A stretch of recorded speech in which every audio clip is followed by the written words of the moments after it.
Hey there, guys. All right, today we are back with some more of the Great War. This time on a about to say week 54. I don't know why. Week 74, the beginning of the end, evacuation at Gallipoli.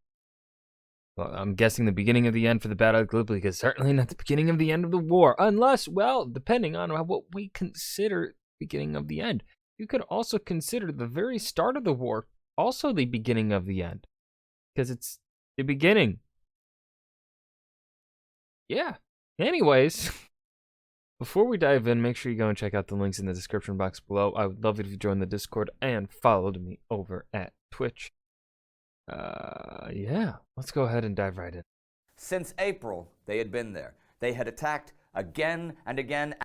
What month is it now, though? Because I don't know. I have no understanding of where we are in the war, really. Because we're watching this not week by week during the time period that this show was taking place, during from 2014 to 2018. We're watching it in 2022 right now, so no clue what month this is. And again, but to no avail. They were the Allied forces at Gallipoli, worn down by months of casualties, decimated by disease, and unable to knock the Turks back from the high ground. And this week comes the beginning of the end. Evacuation from Gallipoli. Yay! About time. Long overdue. I'm Indy Nidell. Welcome to the Great War. Last week, we saw mutiny on the Italian front. The Bulgarians driving the British and French from Macedonia into Greece, and scattered action in North Africa and Persia. Here's what came next. On the Eastern Front, both sides had pretty much suspended operations as the Russian winter came on in full force. The ground was too frozen to quickly dig into, and in some cases to dig into at all. Of course, there were still artillery duels, sniping from the trenches, mining, and airplane attacks, but that's about as inactive as the war could get over there. The Russians were more accustomed to the severe winter than the Germans were, having had more first-hand experience of it. But the Germans actually had the advantage under the circumstances. For one thing, the percentage of scientific or mechanically trained men in the German army was far higher than that of the Russians, who came primarily from agricultural backgrounds, while Germany was industrialized. But the Germans also had a far superior organization. In their trenches, they had built light metal buildings that had been shipped by the thousands from Germany. Easily assembled and with standardized parts, they all had a heater. The Germans had also brought in tons of winter clothing and sleeping bags, and everyone from the rank of captain on down had been given a thorough training in cold weather protection and survival. Damn. What happened, Germany? Because you're not like that in 20 years. 20 to 30 years, that time span. They also brought in the miners. Since simple trench digging was so difficult, the engineers would creep forward at night and use dynamite to blast any essential trenches. This really happened once the winter had reached its peak, but in the early stages of winter, they laid landmines. See, snow would pile like a meter or more high, which made barbed wire useless, especially once the snow had hardened and you could just walk across it. The Germans also used ski detachments. Back in the autumn, Germany had sent loads of troops to the mountains of Germany and Austria to train for the coming winter. They now had lots of expert ski troops. Still, the war in the East had deteriorated into, at best, guerrilla warfare, and the contests were now for small patches of ground. Taking some high ground in exchange for a trench in a frozen swamp would be hyped as a major victory. The Russian, German, and Austro-Hungarian armies had a harder time of it than their counterparts in the West as well. The Western Front was more civilized and clean, which meant it was healthier. The ground in the West was most often higher and drier, and in the East, there were many gaps in the front lines, areas that were unfit for occupation, but were still crossable, and these had to be constantly watched for enemy penetration. It was a winter war of attrition, and it was nerve-wracking, as evidenced by Russian General Nikolai Ruzsky being invalidated and relieved of command this week. Oof. And he wasn't the only high-ranking officer to lose his command this week. Commander John French, leader of the British forces in the West for the whole war so far, resigned on December 15th and would be succeeded by General Sir Douglas Haig. Over the past few months, French had lost the confidence of the army as the offensives on the Western Front failed and the stalemate continued. Haig took over on the 19th. That same day, the Germans released phosgene gas in Ypres. But the British were now well trained against gas and had gas masks. The line held. French and British batteries bombarded the German trenches that were releasing the poison gas. No infantry attacks followed, though. This was just artillery. But on December 22, 1915, in southern Alsace, the French managed to take the summit of Hartmannsweilerkopf, a peak that overlooked the roads leading to the Rhine River. They had been fighting for this position for 8 months, though the next day, the Germans recovered part of the lost ground. Each side took well over 1,000 prisoners in the fighting, and the fighting there would continue throughout the winter. Everyone, it seemed, was busy hatching winter plans. The German plans for 1916 included possibly bringing back unrestricted submarine warfare and an attack on the French forces defending Verdun. German Army Chief of Staff we're nearing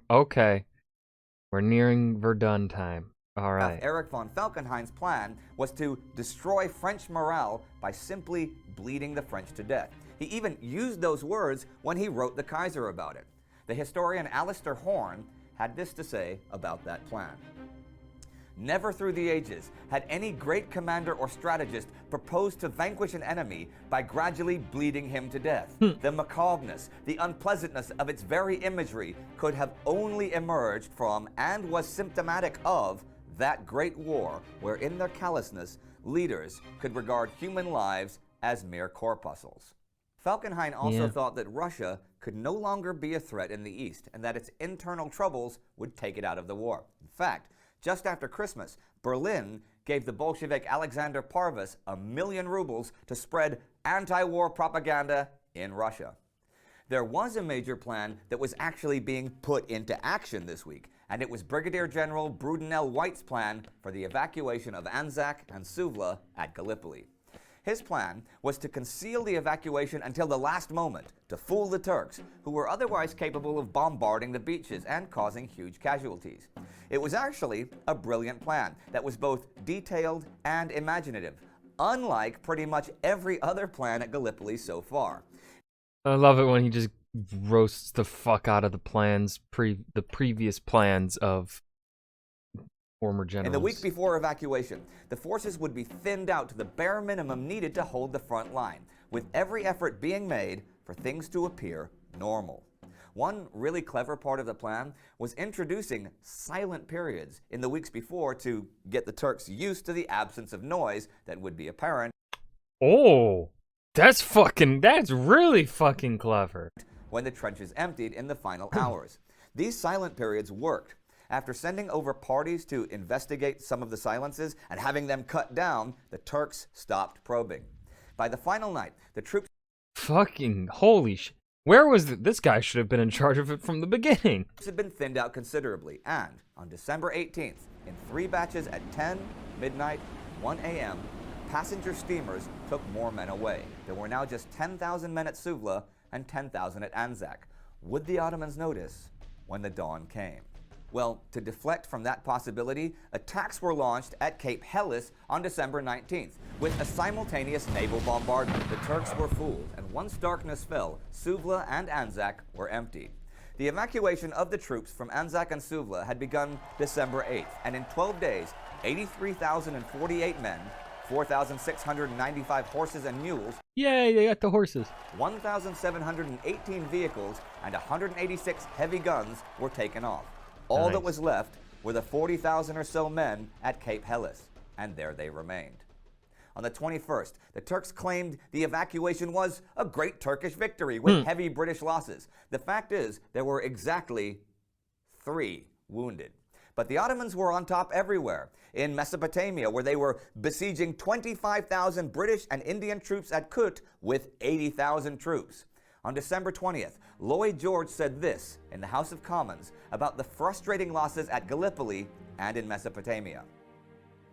Too late in moving here, too late in arriving there, too late in coming to this decision, too late in starting with enterprises, too late in preparing. In this war, the footsteps of the Allied forces have been dogged by the mocking specter of too late. And unless we quicken our movements, damnation will fall on the sacred cause for which so much gallant blood has flowed. And that was the week. Poison gas attacks, a shake-up in the British leadership, and the evacuation of most of Gallipoli. The British had a new commander. The Russians changed their commander a few months ago, and the Germans last year. But those changes did not stop the carnage, nor would they now. And as men came home for Christmas to Britain under their new leader, you could hear them singing in Victoria Station. I don't want to die, I want to go home. I don't want to go to the trenches no more, where the whiz-bangs and shells do whistle and roar. I don't want to go over the sea, to where the alley man will shoot at me. I want to go home, I don't want to die. But many of them would die, and this year there would be no Christmas truce. It was too late for sentimentality.